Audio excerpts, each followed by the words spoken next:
Happy Wednesday evening. Hi, I'm Shameika Rhymes, and this is Soulibration. Welcome, welcome, welcome.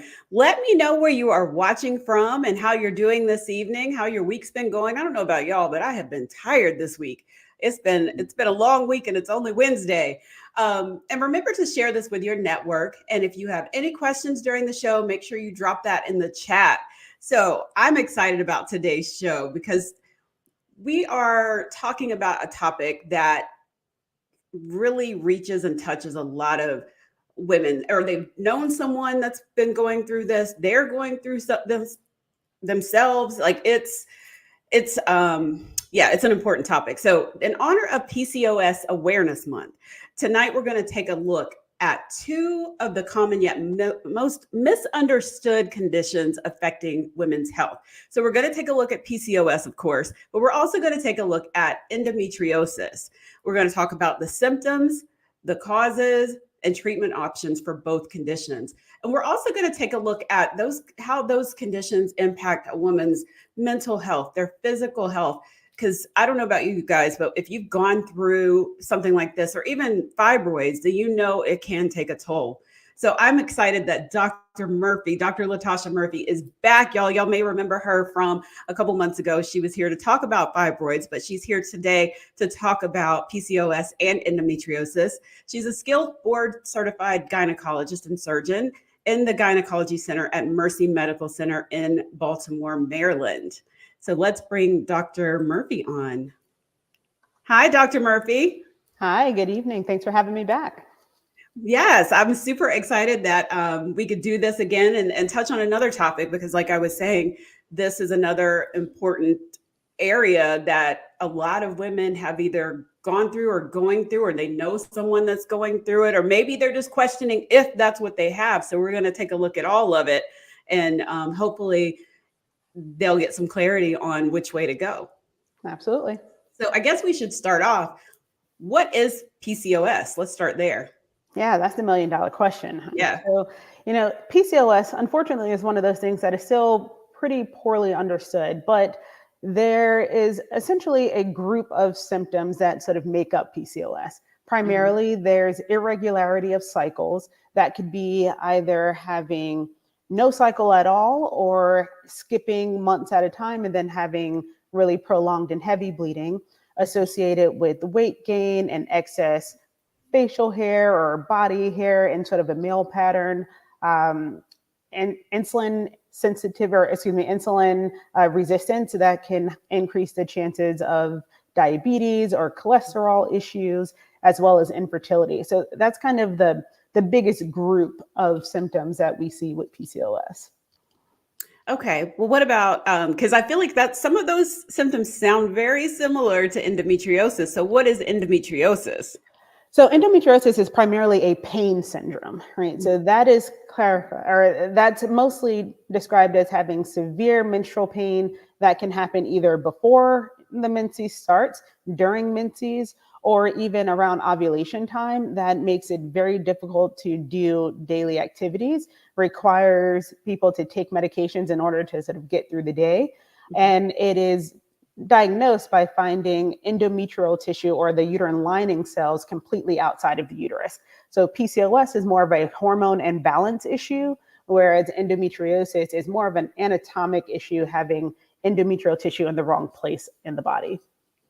Okay. Well, that's what I was curious. I was like, what causes both? But you just answered that for me. So what are some common signs and symptoms, aside from maybe what you just mentioned, that may lead someone to think, maybe I need to go to the doctor about this? And we can start with endometriosis. Yeah.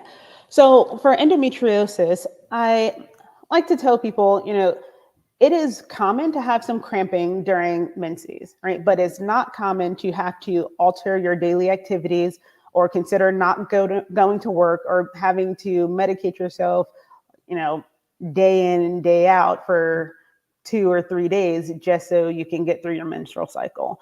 So if you're getting to a point where you're like not wanting to get out of bed, or you're in the fetal position, or, you have this whole regimen of what you have to do in order to be able to tolerate the first couple of days of your cycle, that's not typical. And you should maybe look into seeing healthcare provider to figure out if you may have it. So how does that differ from fibroids? Because I know we talked about this the last time you were here, because I remember going through the heavy cramping, and when I didn't know that it was fibroids at the time, versus someone else I know, Mhm. they had the same severe cramping, but they had endometriosis. So how do you determine, especially when it's that, I guess there's another, I don't know if you determine it the same way as you determine fibroids, but can you talk about that? And then we'll go back to PCOS Absolutely. in a second. Yeah, absolutely. So with fibroids, a lot of times the thing that makes people go be evaluated is that they have heavy or prolonged bleeding. Whereas Mm, endometriosis, it has pain, but it doesn't usually cause any increase in bleeding. But to mm. be perfectly honest, they are not mutually exclusive things, right? So about 60% of people who have fibroids also have endometriosis.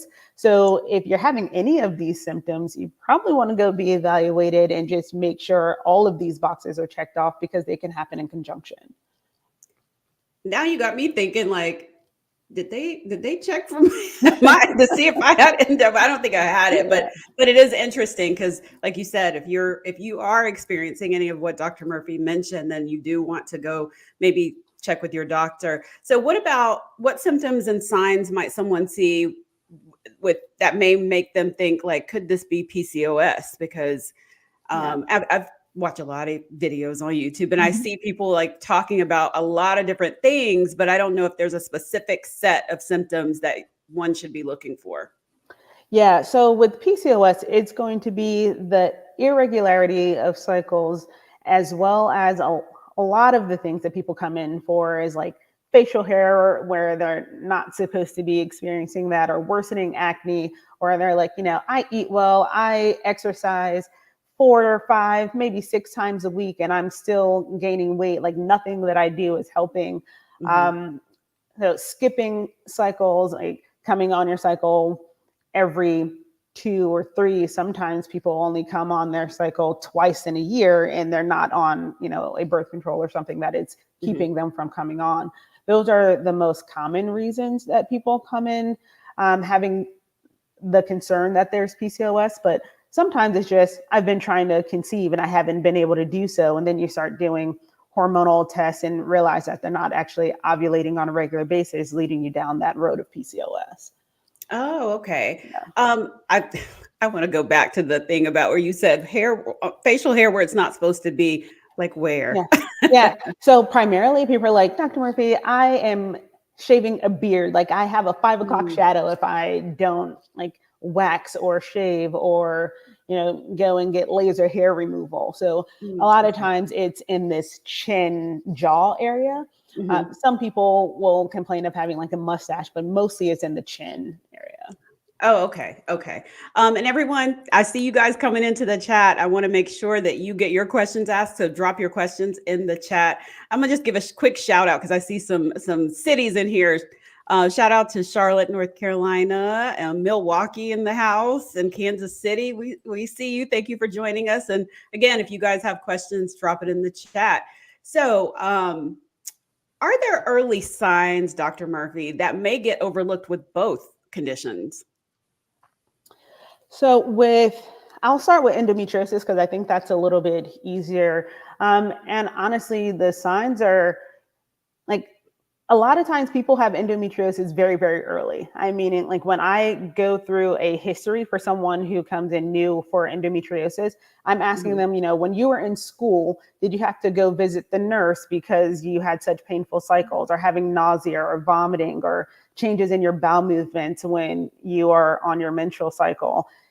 Did you have to skip school or leave school early? Like those are things early on in life that sometimes it's just sort of written off as, oh, you're on your cycle. It's that time of month, where it unfortunately over time gets progressively worse. And then it comes out to like, oh, now you're skipping work, which is, financially problematic.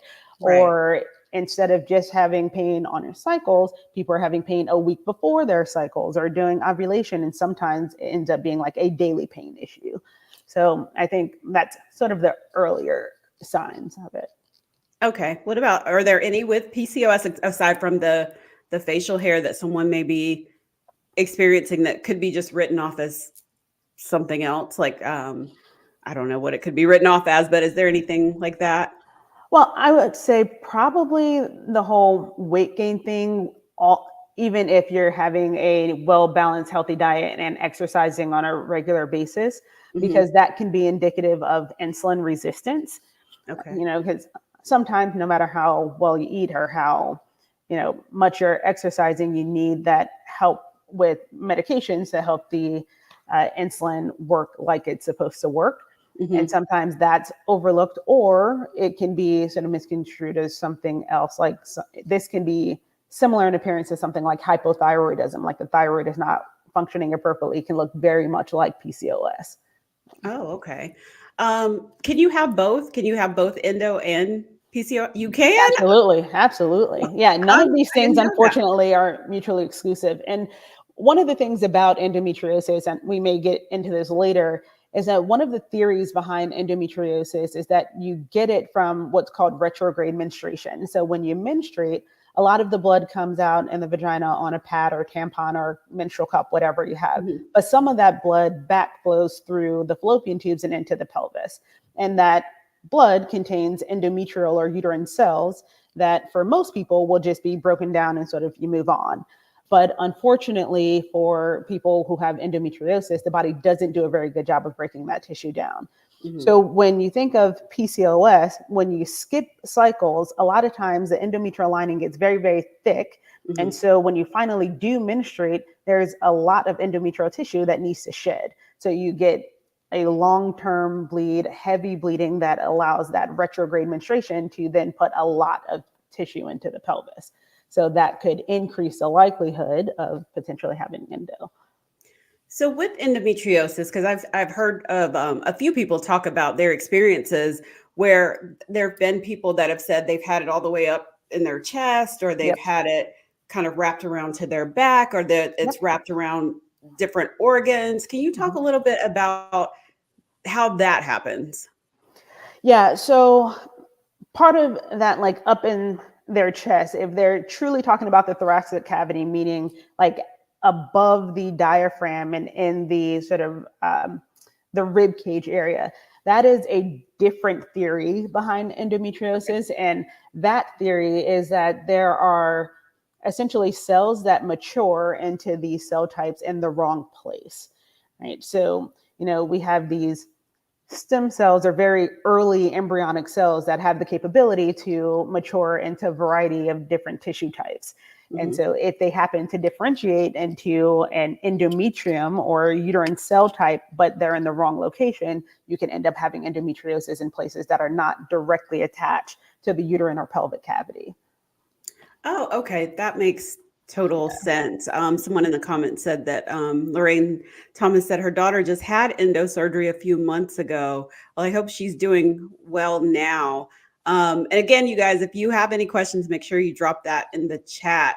Um, I know that there are several stages of endometriosis. Can you break those down for us? I don't know if it goes higher than stage 4, but I've heard of stage 4 and all that can come with that. But can you break down the stages and how that's determined?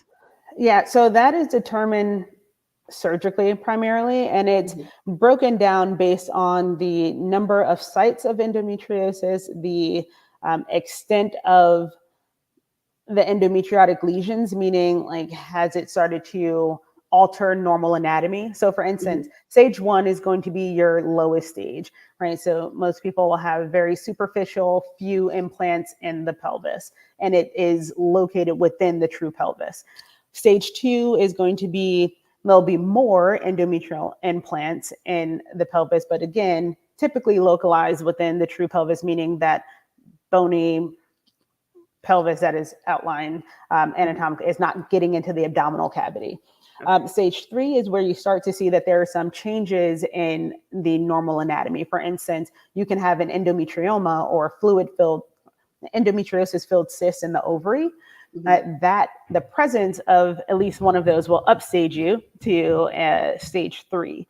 And then when you start getting to endometriosis that is completely outside of the pelvis, where people are saying, oh, I have it in the chest, or it's attaching to my intestines or on the diaphragm, or it gets to a point where it is so inflammatory that it's attaching the intestines to the uterus, to the bladder, and it just completely destroys normal anatomy. That is stage 4.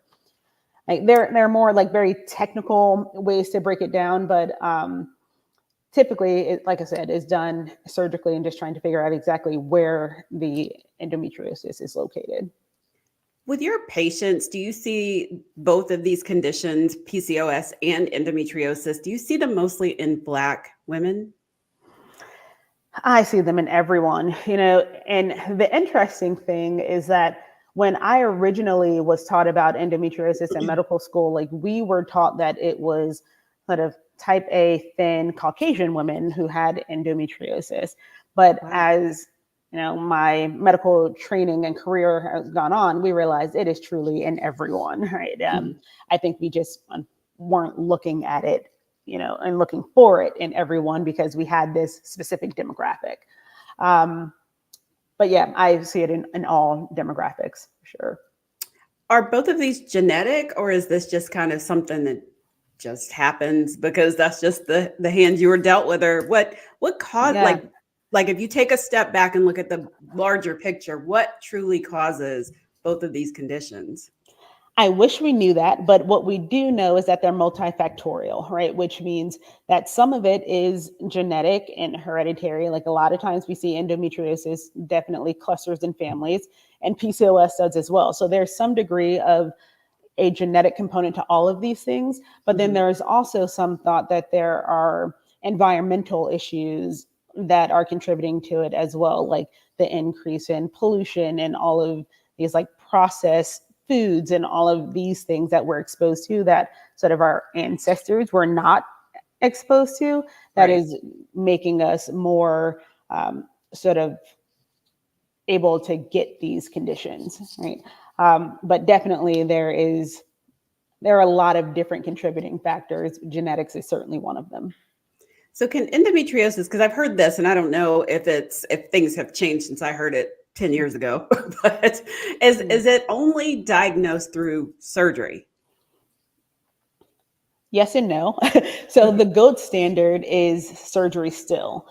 However, like I was saying, like with an endometrioma, right, you can see that on imaging. So there's definitely, so there certainly some things that you can see on imaging that would make you think, yes, this is endometriosis. But for the most part, for someone who doesn't have stage 4 endometriosis, you have to essentially diagnose it by a laparoscopy, go in and actually look for that endometrial tissue outside of the uterus. Okay. And so once I'm gonna just kind of walk through what I know about it or from what I've seen others experience. So you're diagnosed with endometriosis, whether through surgery or and then a couple years later or another year later, it seems to have grown back or grown more, or I don't know the correct term for that. And then another surgery. And so can you talk about all the surgeries that may or may not come after, where you would go in and clean out that endometriosis so that person isn't in so much pain? Yeah.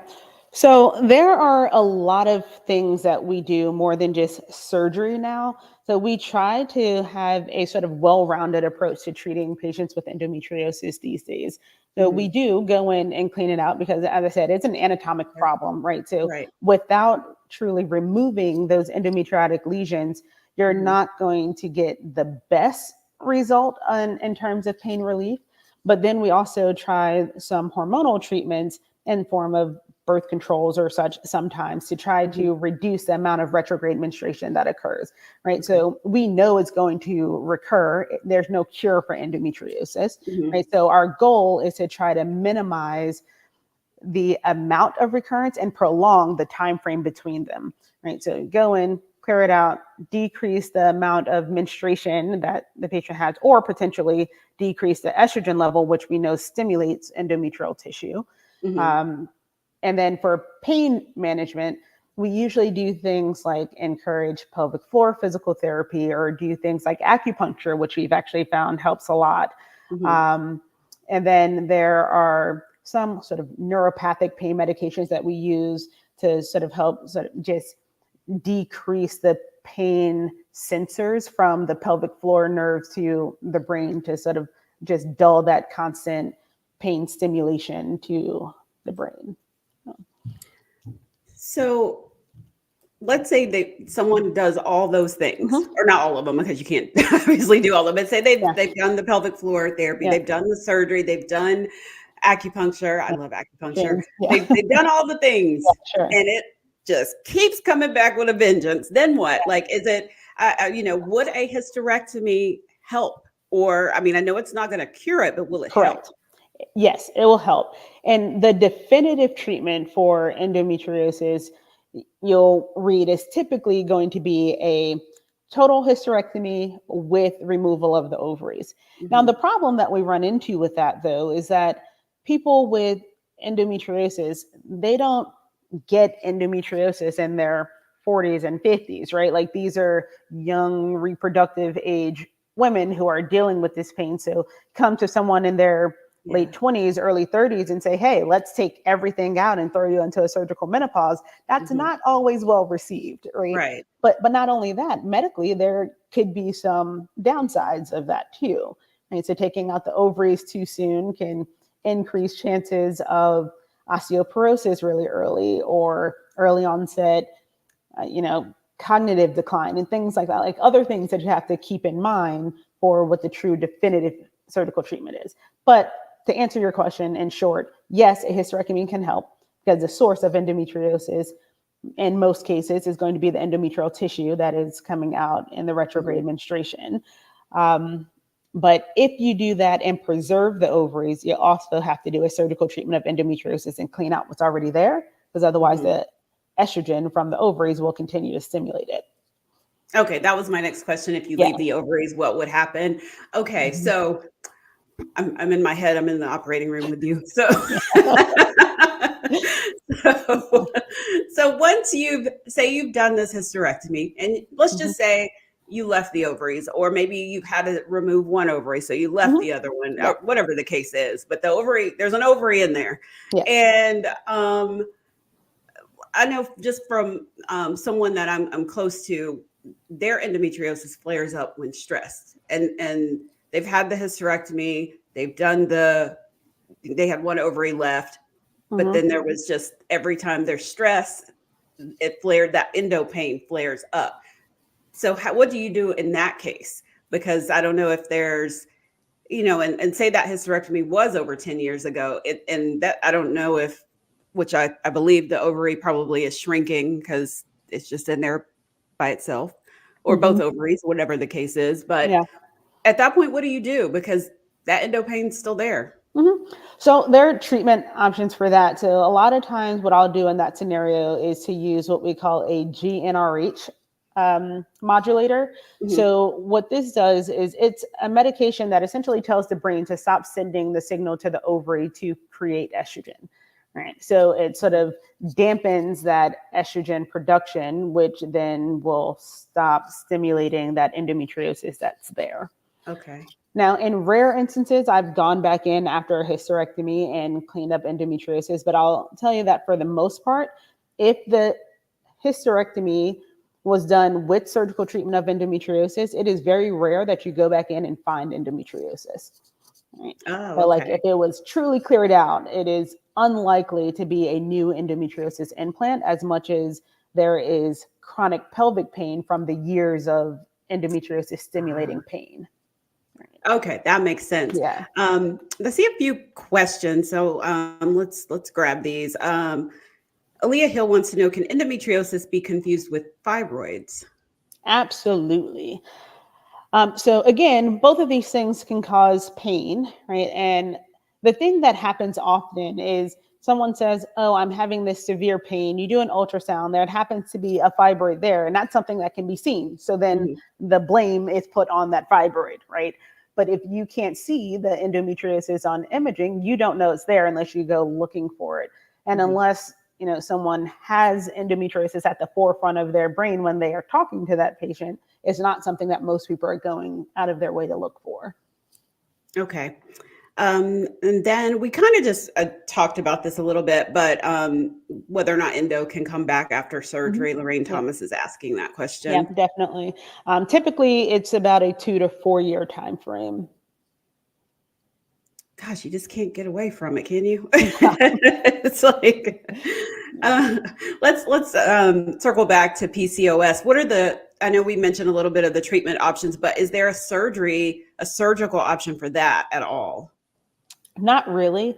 Like way back in the day, there was a thought that you can do what's called a wedge resection of the ovary, where you kind of remove a portion of the ovary to decrease the sort of the polycystic ovary component of it, as well as sort of decrease estrogen.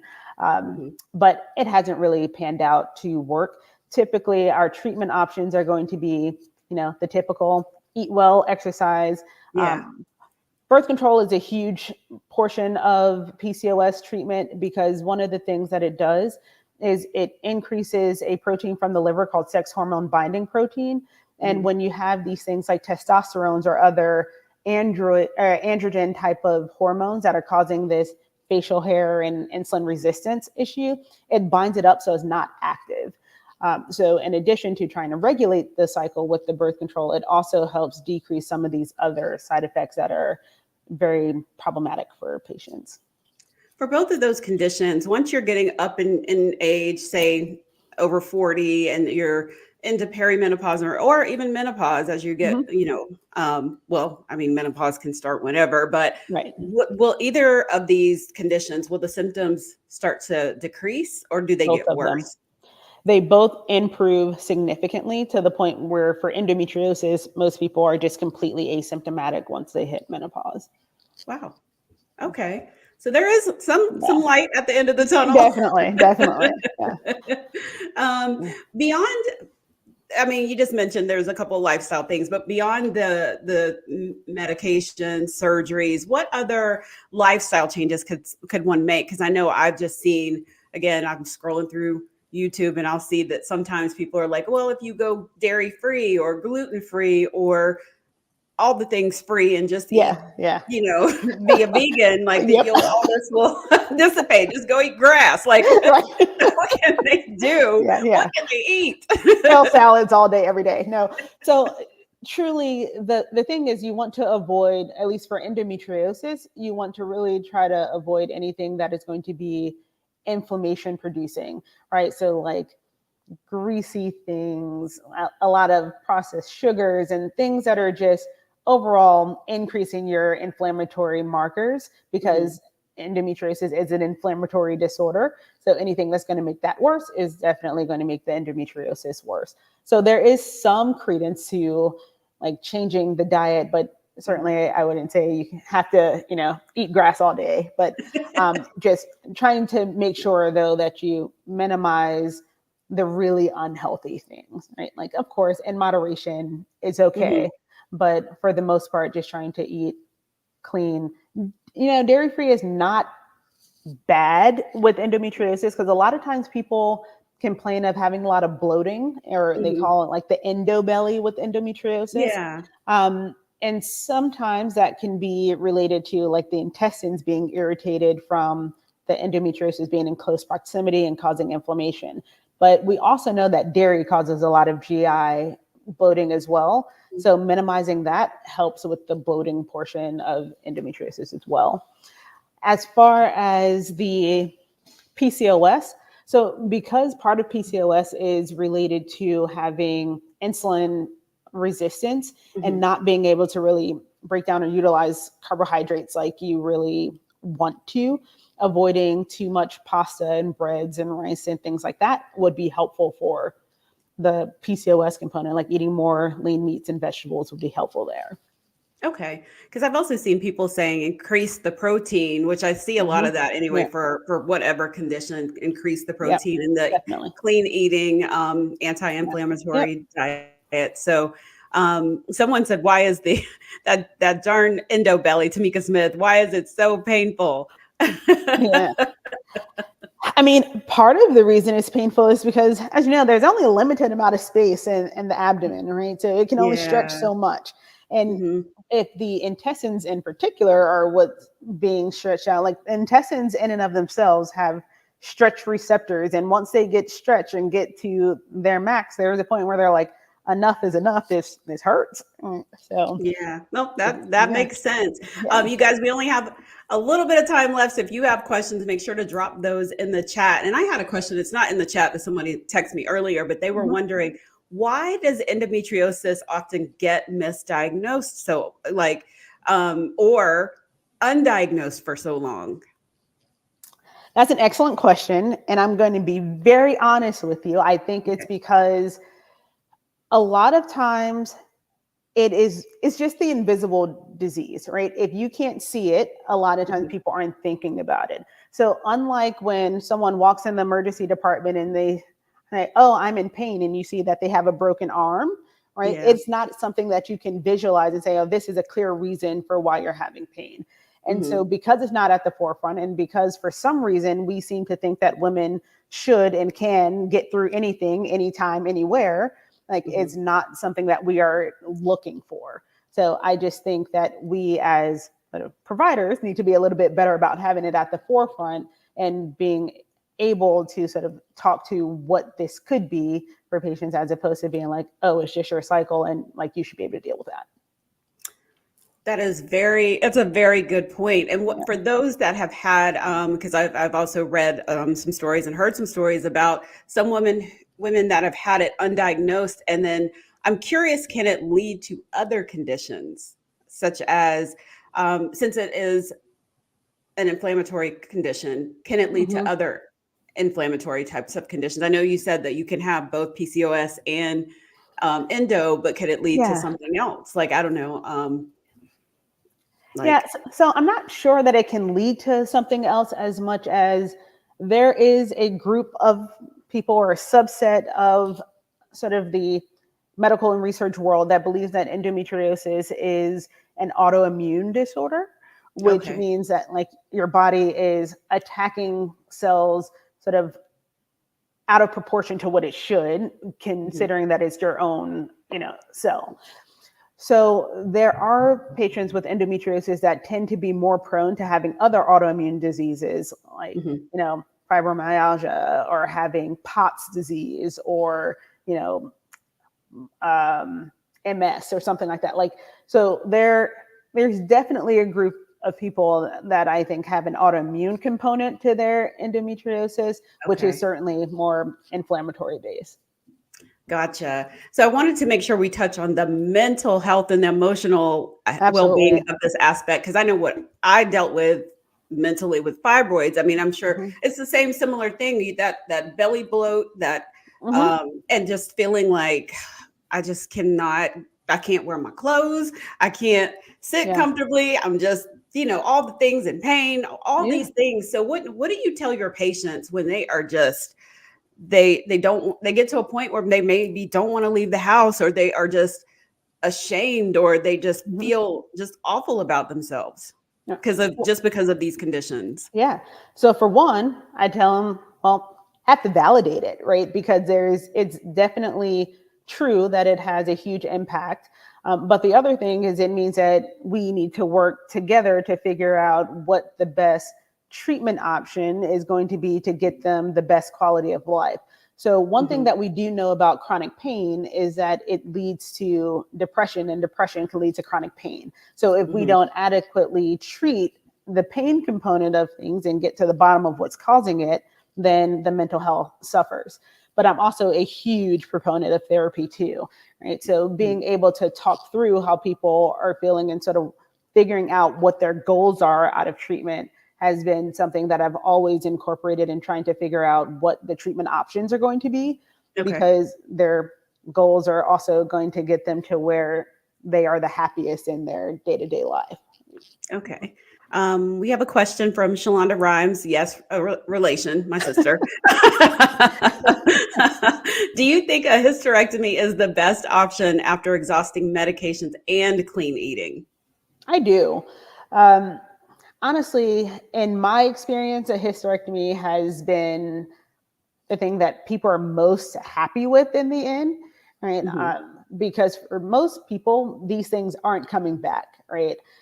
So now for PCOS, I would not recommend, a hysterectomy, but endometriosis, certainly. I mean, the recurrence rate of endometriosis pain and symptoms is about 2%, honestly. So I think that's pretty good odds of being able to get your life back and doing what you want to do without having to be on medications. Good point. Let's see. So I'm curious with both, does it make it hard to, if you do want a child, does it make it hard to conceive with both of these conditions or one of these conditions, or if you have both of these conditions? Yeah. So yes, let's start with endometriosis because that's what's been sort of studied the most with infertility. Endometriosis accounts for about 10% of infertility cases. And so it can be difficult primarily because it causes an inflammatory state, which is not the most ideal or optimal condition to have a pregnancy, but also it can destroy the fallopian tubes and the ovaries, which means they don't work appropriately. So oftentimes people who do have endometriosis will have to rely on having a fertility specialist like IVF or something like that, especially if the fallopian tubes are either blocked off from endometriosis scarring, or they're just having a difficult time having their ovaries functioning appropriately with endometriomas.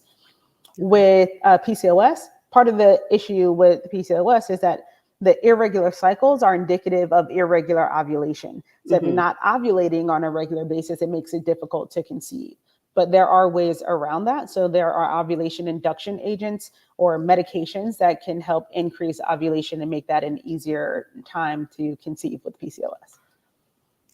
Gotcha. Wow. This has been so informative. So informative. And I see in the chat, you have broken this down so we all understand it, Dr. Murphy.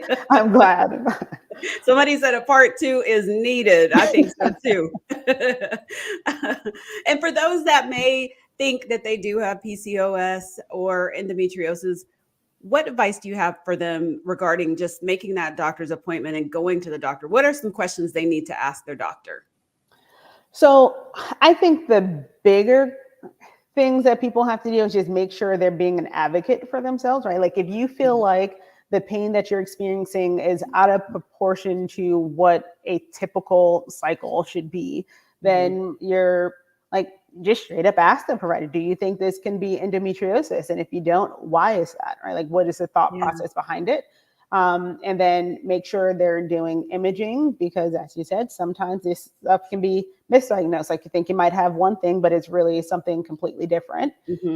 And then the other thing I'll add, even though this was not part of our discussion today, but adenomyosis is another thing that has oftentimes been sort of mislabeled as either fibroids or endometriosis, which can cause heavy bleeding and pain that mimic these things. So those are probably the top 3 things that I would ask the providers about. As far as PCOS, just ask them to run, a complete hormone panel to make sure that we're not missing things like hypothyroidism or elevated prolactin levels, which can both mimic PCOS and could be easy fixes if you just find out, that it's one of those imbalances. Thank you. That has been super, super helpful. I know I asked you this the last time. But since you weren't feeling well, I'm going to ask you again. Since you're feeling better now. But it may be the same answer. I don't know. But what feeds your soul? These days it's just hanging out with my family and being able to, have the opportunity to do so. Like I feel like growing up, my parents and mom worked really, really hard being in school and working full time. And sometimes, that took precedence over like being able to be present all the time. And I feel that my soul is fed by being able to have the opportunity to be present and there for my kids and my family. So. Oh, I love that. Well, Dr. Murphy, I want to thank you for joining me again on Soulibration. And it looks like you helped a lot of people today. So a lot of women and people in the chat and people watching, make sure you share this with your network because there may be someone that you don't even, that may just catch it because they are thinking like, well, do I have endometriosis? Or maybe they're just silently struggling and they may see you, you know, when you share it on your wall or on your social media. So just make sure you share this because I think this has a lot of great information. So thank you, Dr. Murphy. And thank you so much for having me. Yeah. So for more information on endometriosis and PCOS, head over to blackdoctor.org. There's a lot of information over there. And as for me, well, I'm about to hop into the next show at 8 o'clock, so you can stay tuned. But I'll also see you next Wednesday for a celebration. And I'm excited because I don't know if you guys have ever done any YouTube workouts, but Grow with Joe founder, Joe is in the building next week. We're going to be talking about how to get on track with your fitness goals without over exercising. So get your questions ready and I'll see you guys, well, in a few minutes, but I'll also see you next week. And let me know if there's any other topics that you guys want to hear about, because I'd love to know like what you really want to know about. And I want everybody to have a soul-filled rest of the week. Thank you, Dr. Murphy. You got to come back. Absolutely. It'd be my pleasure. All right. Bye, everyone.